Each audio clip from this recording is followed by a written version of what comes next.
There is a feeling that often follows the word no, a quiet tension, an internal pull to fill the space that follows. It's the impulse to explain, to justify, to soften the simple fact of your refusal.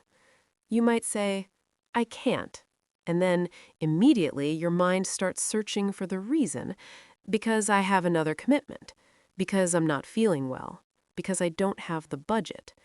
But this habit of explaining is not a flaw. It's a common, almost universal response.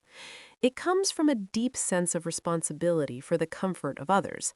It's this learned belief that we have to manage their feelings, cushion any potential disappointment, and prove that our no is valid, that it's reasonable, and not a rejection of them. We feel like we owe them an explanation. But this impulse, which feels so considerate, quietly undermines the very boundary we are trying to set. Over-explaining may feel like the polite or mature path. It seems to offer transparency and respect to the person asking. We think that by sharing our reasons, we are helping them understand. But what it often does is shift the nature of the conversation. A boundary is a clear statement. I am not available for this. This is not something I can do. It is a point of clarity. When we add an explanation, we change the focus.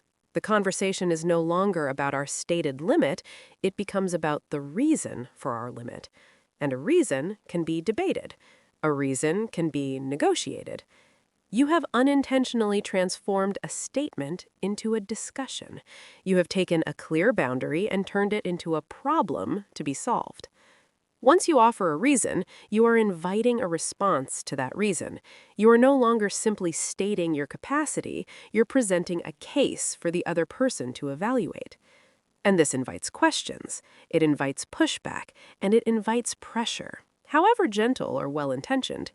If you say, I can't come because I need to save money, the other person might reply, oh, don't worry about it, I can cover you. Or if you say, I can't help because I'm tired, they might suggest, you can just come for a little while. Your reason becomes a hurdle for them to overcome, and your boundary is lost in the process.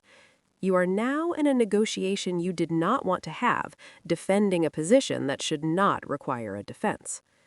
It is helpful to reframe what a boundary is. A boundary is not a discussion. It is a statement. It is the period at the end of a sentence. It does not ask for understanding or agreement. It simply states what is. Imagine a friend asks for your help moving apartments on Saturday. The impulse is to explain your no. You might say, I'm sorry, I can't. I'm completely exhausted from the work week, and I promised myself I would use this weekend to rest. This sounds considerate. But notice what happens next. Your friend, focused on their own need, replies, oh, that's no problem. We won't be starting until the afternoon, so you can sleep in.